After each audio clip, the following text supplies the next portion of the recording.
conversation with a friend, and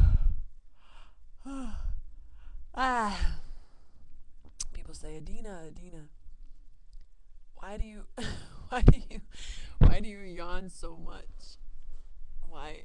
How come every time I'm watching one of these videos, you're, I don't, I'm not certain. It could be that maybe I'm not spending as much time breathing as I should be. Like, oh, yes. Like maybe I could spend more time concentrating on watching just the breath. But I got a lot going on in my head right now, so concentrating on just the breath is sort of one of those things that's not exactly shown up as a top priority. But damn, man, I watch some of these videos, and I'm like, whoa, sister. Um,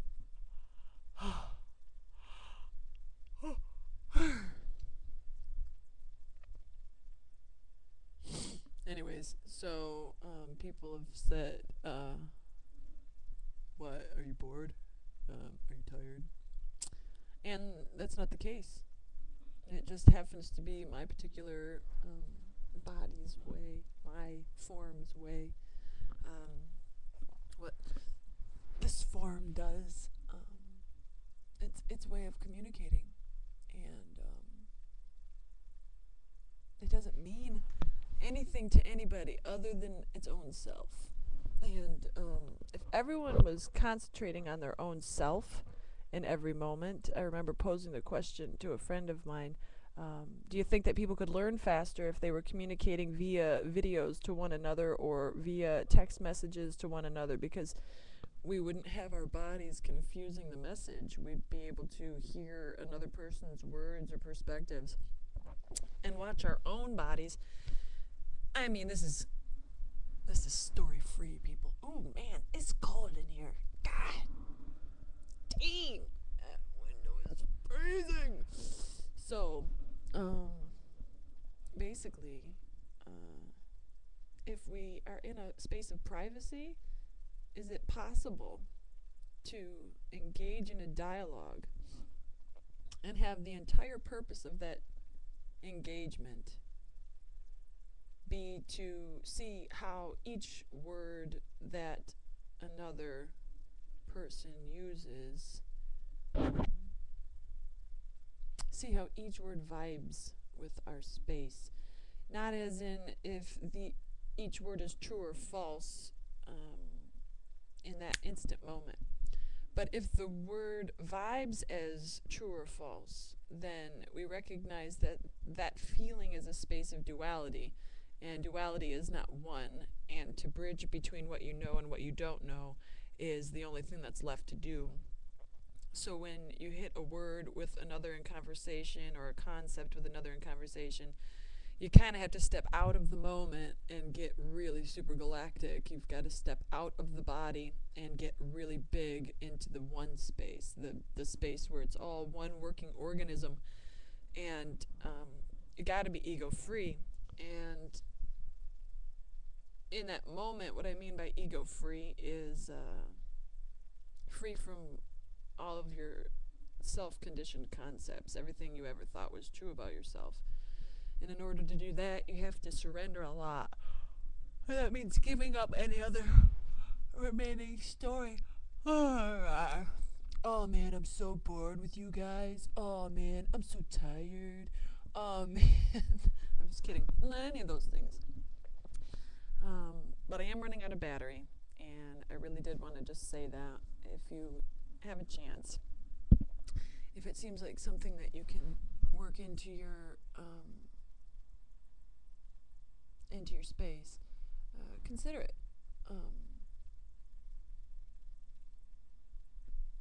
If someone says something to you, feel it.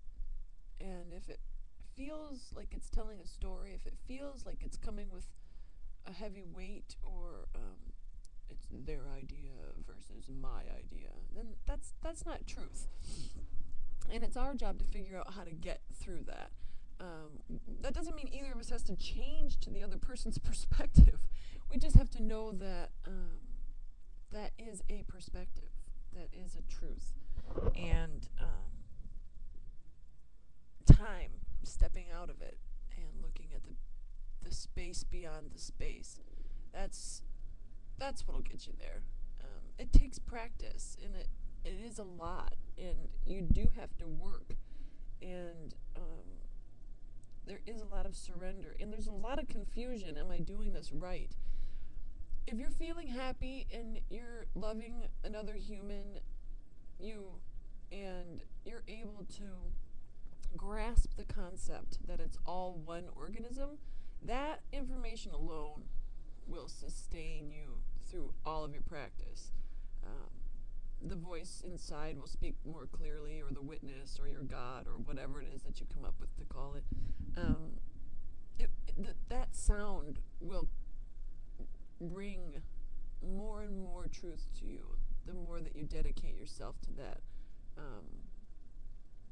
that idea that there is one way to see it, and that each individual has their own dialect. We each speak our own individual language.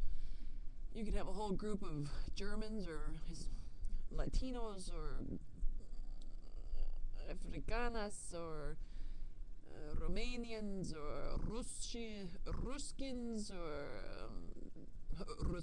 Ruskins. Is that a name of a jeans? Rough tough skins? Ruskins. Teddy Ruxpin. Teddy Ruxpin. What the oh my god. Anyways, people, watch those bodies. If you're feeling bad and good about things, it's duality. If you know it's all one and you feel happy in a state of continuous thread of bliss to grasp concepts in that one space, I think you're doing okay. So start there and work your way expanding to each new space that you will more than likely continue to inhabit until the endlessness of endlessness. I ain't got nothing on the end, sisters and brothers. I'm just talking trash here. But anyways, okay, so it looks like I'm about to, I don't really want to go. I kind of want to be there with you right now. Like, maybe we could sit together and have tea, or, ooh, what's that on the floor? Hang on a second, I'll be right back. Dude, look at this little guy.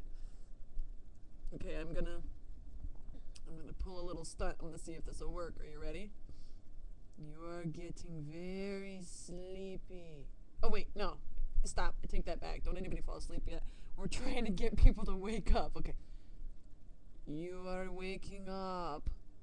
You are starting to wake up. You have no way of doing anything other than waking up.